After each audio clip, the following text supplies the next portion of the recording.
How y'all doing? I'm still at it. I'm about 30 orcs into this uh third or fourth color. Yeah, fourth color. I started out with Nocturne base or base Nocturne Green, base Caliban Green, and then layer Warboss Green, and now I'm at a contrast Gutrippa Flesh. And this is kind of where I'm at with it right now. I ain't got the greatest light down here, but I'll put some pictures on line later. Maybe if I get out of frame. But yeah, I don't know. I like it. I feel like it's the best paint job I've ever done. But again, I'm not really a painter. I'm just an asshole.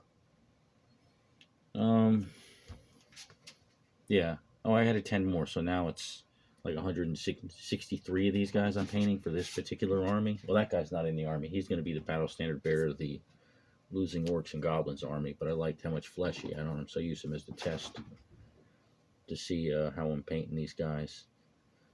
But he's one step ahead. Once I paint this contrast Gutrippa Flesh on all these guys, I'm going to wash them in, like, what is it, Bealtan Green? Yeah, Bealtan Green wash. All of these are Citadel colors.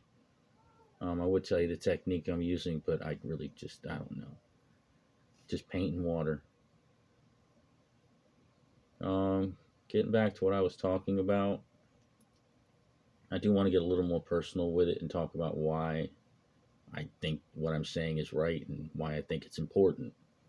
And I talked about it just a little bit in some of the previous videos when I said it goes back to when I was a kid and how eternity spooked me and it got me to run into my head. And when I did, I started creating different versions of myself that I refer to as suits and different spaces that I refer to as bubbles. And it allowed me like training grounds to learn how to use my mind, to learn how to use my emotions, to become different people. Every person that I met, I would just replicate them. I would look for who they were inside of me to understand them better. And the more I did that, the more I became, the more paradigms I was allowed to shift into.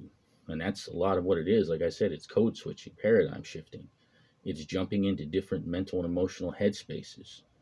Now, the way I did it, I don't recommend at all. I think it was a very unfortunate way of doing things, but it still opened my mind up to what I was looking at once I was made to see what acting really was.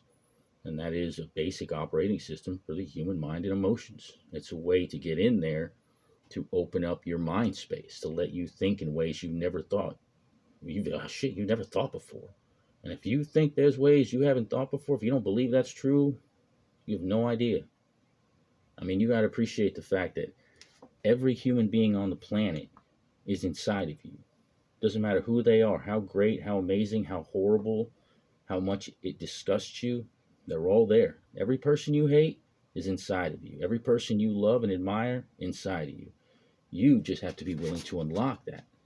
And the question is how do you do it? There's not a book for it. But apparently there is. It's just sitting over there with the theater kids. Nobody just thought to use it that way. You know, it's how we use things in life. You can use them in one arena one way and in another a different way. But again, in this sense, it's basically the same. It's a one-for-one flip over. You're really just trying to figure out who you are and how many different characters you can be in life, how many different versions of you. I'm not talking about becoming other people. I'm not talking about being fake. I'm talking about unlocking all of your potential in a real way, not just platitudes, not just ways where people will tell you, oh, you know, you can be the best self you wanted to be. Yeah, but how? I'm saying that these masters, Stanislavski, Meisner, Adler, Hagen, all of them accidentally tripped over the fundamental programs to write human life. Because, I mean, if you think about it, like science has said it, we're supercomputers. That's not me talking, that's science. The human brain is the most powerful supercomputer we know of. And we know all the stuff we do is programming. We want to brainwash people, we program them. We know we program. So why don't you learn to write code so you can program you? I'm saying is these techniques, they are the way to learn how to write code for your mind and emotions, how to create different versions of yourself to unlock and go into any situation you ever wanted to go into. It's just nobody cares. And like just blows my mind. I wrote a book about this. I studied. I mean, I researched it. I studied it too. I mean, I did everything I could, and it's just not enough. Nobody cares. Nobody gives a shit. I don't know. I think it's a pretty colored cover too. The people who helped me initially to publish it were like, "No, I don't like the cover. You got to use something that's more palpable that people will buy." And I get it. I don't know. I like the thing I designed better. Anyways, I feel like I'm rambling. I hope you have a good day, and thank you for your time.